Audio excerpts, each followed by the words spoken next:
प्रणाम। आज मैं आपके सामने उत्तराखंड के न्याय देवता गोलजू देवता की कहानी लेकर प्रस्तुत हुआ।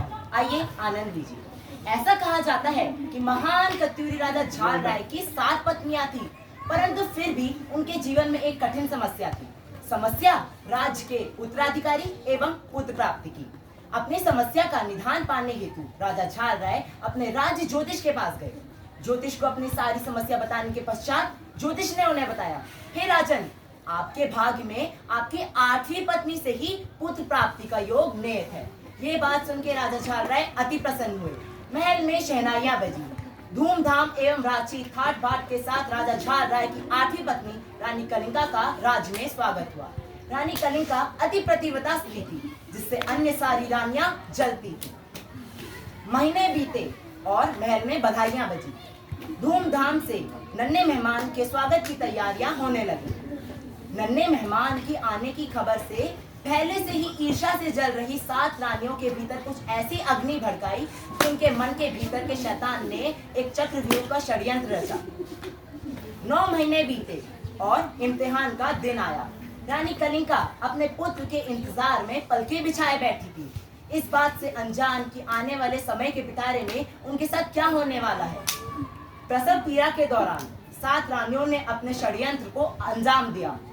रानी कलिंगा की आंखों पर सफेद पट्टी बांधी गई, यह कहकर कि ये पट्टी उनके नवजात शिशु को बुरी नजरों से बचाएगी।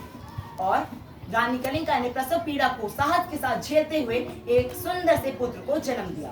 लेकिन यह बात 7 रानियों को मंजूर नहीं थी। 7 रानियों ने उस समय का फायदा उठाते हुए नवजात शिशु को एक लकड़ी की टोकरी में डाला और नदी में प्रवाहित किया, और शिशु की जगह रखा गया एक सिलबट्टा।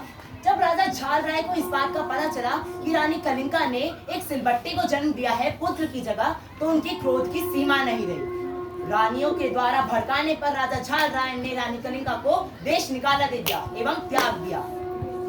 महीने बीते और नदी में बह रहा जो नवजात शिशु था, वो कि एक मछुआरे के द्वारा पाला गया, उस बच्चे को अपने माँ के साथ हुए अन्याय का पता लग गया। न्याय दूर करने हेतु वही गोला नामक बालक अपनी माँ का बदला लेने के लिए अपने सफेद लकड़ी के घोड़े को लेकर महल के आगे वाली नदी के पास जाकर बैठ जाता है। वो अपने घोड़े के मुख को नदी में बार बार डुबाकर उसे पानी पिलाने लगता है। महल में खड़ी 7 रानियां यह बात देख के जोर जोर से हंसने लगती है। उनमें से एक रानी बोलती है, हा हा हा हा, भला कोई लकड़ी का घोड़ा भी पानी पी सकता है। ये बात सुन के गोला नामक बालक बोला, जिस प्रकार एक रानी एक सिलबट्टे को जन्म दे सकती है, उसी प्रकार मेरा लकड़ी का सफेद घोड़ा भी पानी पी सकता है। ये बात आग की तरह महल में फैल गई। लोग बातें करने लगे, तर्क करने लगे। जब राजा झाल राय को अपनी गलती और 7 रानियों की षड्यंत्र का पता चला, तो उन्हें बहुत गुस्सा आया और अपने आप पे पछतावा हुआ। उन्होंने 7 रानियों को देश निकाला एवं मृत्यु दंड दे दिया, और रानी कलिंगा को ससम्मान राज्य में वापस बुलाया गया। उसी दिन से जनसाधारण में गोलू देवता को न्याय के देवता की उपाधि दे दी गई। आज भी अल्मोड़ा के चितई मंदिर में लोग न्याय पाने हेतु चिट्ठियों के रूप में अपनी अर्जियां लगाते हैं। तो ये थी उत्तराखंड के न्याय देवता गोलजू देवता की कहानी। आशा करता हूँ आपको अच्छा लगा होगा। धन्यवाद।